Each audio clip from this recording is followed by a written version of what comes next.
नमस्ते। आज यहाँहरूलाई हामी फेरि एउटा नयाँ कुरा देखाउँदैछौँ है त, जुन यहाँकै घरमा छ, यहाँकै गार्डनमा छ।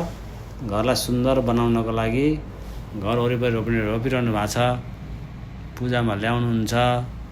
यो सुन्दर सदाबहार हरियाली सकारात्मक बिरुवा हो।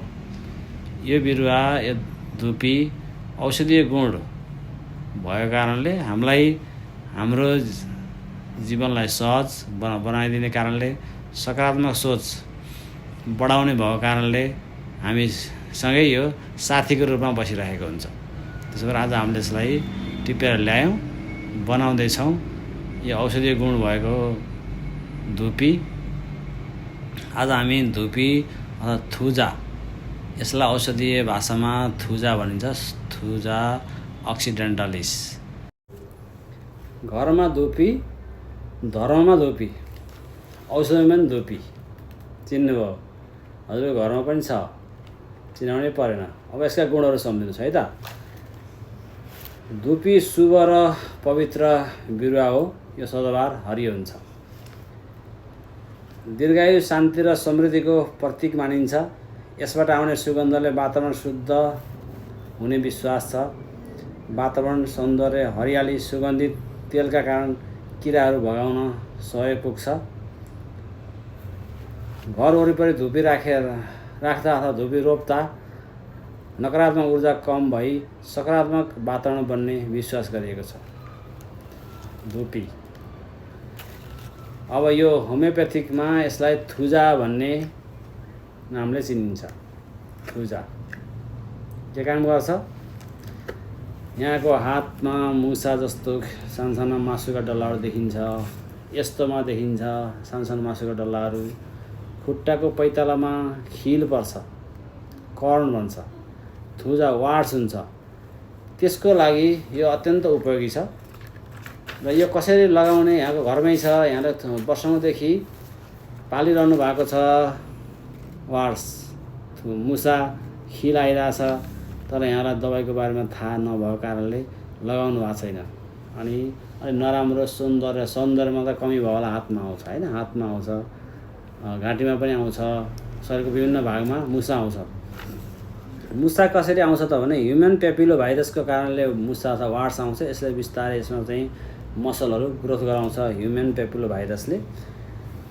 त्यो भाइरस यो चाहिँ एन्टिभाइरल र एन्टिब्याक्टेरियल हुन्छ। एन्टिभाइरल एन्टिब्याक्टेरियल हुन्छ। यो चाहिँ थुजाको पातमा भएको केमिकल रसायन, त्यसको नाम हो थुजोन। त्यो थुजोनको कारणले गर्दाखेरि त्यो भाइरस, हातमा भएको भाइरस चाहिँ कमजोर बनाउन यसले सहयोग गर्छ। कसरी कमजोर बनाउँछ भने त्यो माइक्रोबियल र रासायनिक तत्त्व जुन थुजोनले चाहिँ, त्यो थुजोन जुन लगायौँ, कसरी लगाउने? यसको टुप्पा लिने अनि पिसेर यस्तो पेस्ट बनाउने होइन। यो पेस्ट बनाएपछि जहाँ चाहिँ हजुरलाई मुसा अथवा खिल आएको छ, त्यो मासु एक्स्ट्रा बढेको छ, यसरी लगाउने। र यहाँ हामीसँग यस्तो पट्टी पनि छ। यो पट्टी यसरी बान्ने। कति घन्टा? 3 घन्टासम्म यसरी बान्ने, बिहान र बेलुका। जहाँ चाहिँ यो मुसा छ त्यहीँ। र बान्नु नमिल्ने ठाउँमा यहाँहरू लगाएर छोडिदिन पनि सक्नुहुन्छ। बाँध्दाखेरि त्यो छिटो इफेक्टिभ हुन्छ। यसरी बान्ने, यसरी राख्ने, बिहान बेलुका 3 घन्टा। बेलुका पनि बाँधेर सुत्नुहोस्, बिहानसम्म बाँध्यो भने केही फरक परेन होइन त। त्यसो गर्दाखेरि यो नियमित केही हप्तामा जान्छ भनेको छ। केही हप्ता कसैलाई ढिलो लाग्न सक्छ, कसैलाई चाँडो लाग्न सक्छ। नजानेसम्म यहाँले बाँधिराख्नुहोस्।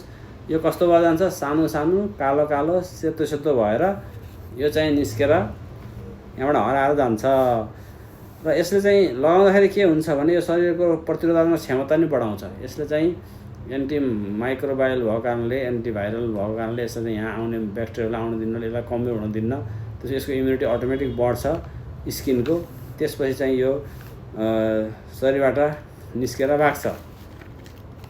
मुसा हटाउनको लागि धुपीको ताजा नि देख्नुभयो होइन। ताजा पात अथवा फ्रेस लिभलाई यसरी पिसेर लगाउने। लगाएको केही हप्तापछि यो जान्छ र यसको बास्ना आउँछ। बास्ना यो तेल, यसको पातमा चाहिँ तेल हुन्छ। त्यो तेलले गर्दा बास्ना आउने हो। त्यसपछि हामी धर्म कर्ममा, पूजामा यसलाई धुपी